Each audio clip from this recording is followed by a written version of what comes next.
Hi കൂട്ടുകാരെ, നമുക്കിന്നത്തെ കഥ കേട്ടാലോ? ഇന്നത്തെ നമ്മുടെ കഥയുടെ പേരാണ് സ്വർഗത്തിലേക്കൊരു കത്ത്. ഇന്ന് ഞാൻ നിങ്ങളുമായി പങ്കുവെക്കുന്നത് ഒരു പാവം മനുഷ്യൻ്റെയും അദൃശ്യനായ ഈശോയുടെയും മനോഹരമായൊരു ബന്ധത്തിൻ്റെ കഥയാണ്. ഒരിടത്ത് മാത്യൂസ് എന്നൊരു വൃദ്ധൻ താമസിച്ചിരുന്നു. നഗരത്തിൻ്റെ തിരക്കുകളിൽ നിന്ന് മാറി ഒരു ചെറിയ ഓടിട്ട വീട്ടിൽ അദ്ദേഹം തനിച്ചായിരുന്നു താമസം. ഭാര്യ ഏറെ നാളു മുന്നേ മരിച്ചുപോയി. ഏകമകനാണെങ്കിൽ വിദേശത്തുമാണ്. അവൻ അപ്പനെ വിളിക്കാറോ പണമയക്കാറോ ഒന്നും തന്നെയില്ല. കയ്യിലുണ്ടായിരുന്ന ചെറിയ സമ്പാദ്യം മരുന്നിനും ഭക്ഷണത്തിനുമായി തീർന്നുപോയി. ഒരു കഠിനമായ മഴക്കാലത്താണ് മാത്യൂസ് ചേട്ടൻ ആ വലിയ പ്രതിസന്ധിയിലായത്. കറണ്ട് ബിൽ അടയ്ക്കാൻ പോലും പണമില്ല. അടുക്കളയിൽ ഒരു തരി അരി പോലുമില്ല. വിശപ്പും തണുപ്പും സഹിക്കാൻ വയ്യാതെ അദ്ദേഹം തൻ്റെ പഴയ മേശക്കരികിലിരുന്ന് കരയാൻ തുടങ്ങി. മറ്റാരോടും ഒരു സഹായം ചോദിക്കാൻ അദ്ദേഹം തയ്യാറായിരുന്നില്ല. അതിന് അദ്ദേഹത്തിൻ്റെ അഭിമാനം സമ്മതിച്ചില്ല. ഒടുവിൽ അദ്ദേഹം തൻ്റെ ഏക കൂട്ടുകാരനായ ഈശോയോട് ചോദിക്കാൻ തീരുമാനിച്ചു. വിറയ്ക്കുന്ന കൈകൾ കൊണ്ട് അദ്ദേഹം ഒരു കത്തെഴുതി. എൻ്റെ ഈശോയെ, നിനക്കറിയാമല്ലോ ഞാൻ നിന്റെ മകനാണെന്ന്.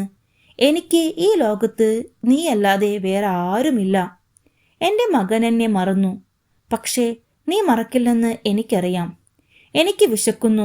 ഈശോയെ, എനിക്ക് അത്യാവശ്യമായി ഒരു 5000 രൂപ വേണം. നീ എങ്ങനെയെങ്കിലും അത് എത്തിച്ചു തരണം. നിന്റെ സ്വന്തം മാത്യൂസ്. അദ്ദേഹം ആ കവർ ഒട്ടിച്ച് അതിനു മുകളിൽ ഇങ്ങനെ എഴുതി: ടു ഈശോ, സ്വർഗരാജ്യം. അടുത്ത ദിവസം വടികുത്തി നടന്ന് അദ്ദേഹം അത് പോസ്റ്റ് ഓഫീസിലെ പെട്ടിയിൽ കൊണ്ടുപോയിട്ടു. പോസ്റ്റ് ഓഫീസിൽ കത്തുകൾ തരം തിരിക്കുന്നതിനിടയിൽ ഒരു ജീവനക്കാരൻ ഇത് കണ്ട് പൊട്ടിച്ചിരിക്കാൻ തുടങ്ങി. അയാൾ അത് പോസ്റ്റ് മാസ്റ്റർക്ക് കാണിച്ചു കൊടുത്തു.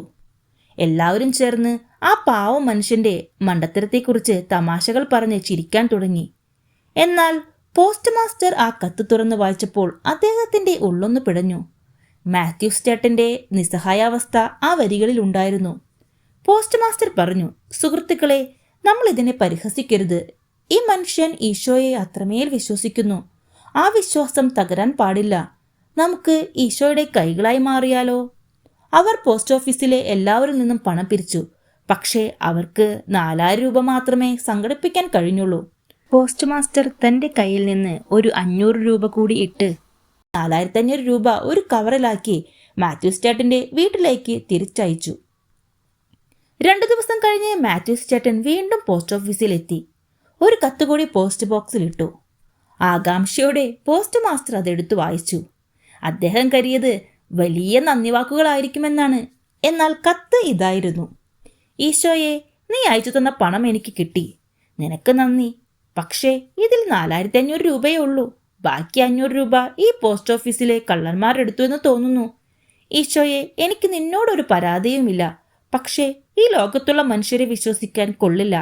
പണം അയക്കാൻ നീ ഈ മനുഷ്യരെ ഉപയോഗിക്കാതെ നേരിട്ട് വന്നിരുന്നെങ്കിൽ എത്ര നന്നായേനെ. പോസ്റ്റ് മാസ്റ്റർ ആ കത്ത് വായിച്ച് മുകളിലേക്കൊന്ന് നോക്കി. ഒരു നിമിഷം നിശബ്ദനായി നിന്നു. അദ്ദേഹം ചിരിക്കണോ കരയണോ എന്നറിയാത്ത അവസ്ഥയിലായി. സുഹൃത്തുക്കളെ, ഇവിടെ നിങ്ങളെ ചിന്തിപ്പിച്ചത് എന്താണ്? ദൈവം നമുക്ക് നേരിട്ട് പ്രത്യക്ഷപ്പെട്ട് ഒരിക്കലും പണം നൽകില്ല. പകരം മറ്റുള്ളവരിലൂടെയാണ് ദൈവം പ്രവർത്തിക്കുന്നത്. നമ്മൾ ചെയ്യുന്ന നന്മയ്ക്ക് ചിലപ്പോൾ നന്ദി വാക്കുകൾ ലഭിക്കണമെന്നില്ല. ചിലപ്പോൾ മാത്യൂസ് ചേട്ടൻ അവരെക്കുറിച്ച് പറഞ്ഞതുപോലെ പല പഴികളും നമുക്ക് കേൾക്കേണ്ടി വരും. എങ്കിലും ഈശോയുടെ ഉപകരണങ്ങളായി മാറാൻ നമുക്ക് സാധിക്കണം. മറ്റുള്ളവരുടെ വിശ്വാസം കാത്തുസൂക്ഷിക്കാൻ പഴികൾ കേൾക്കേണ്ടി വന്നാലും നാം ക്രിസ്തുവിൻ്റെ സ്നേഹത്തിൽ എന്നും ഉറച്ചു നിൽക്കുന്നവരാകണം. കൂട്ടുകാരെ, നിങ്ങൾക്ക് ഈ കഥ ഇഷ്ടപ്പെട്ടോ? എങ്കിൽ നമുക്ക് അടുത്തൊരു കഥയുമായി വീണ്ടും കാണാം.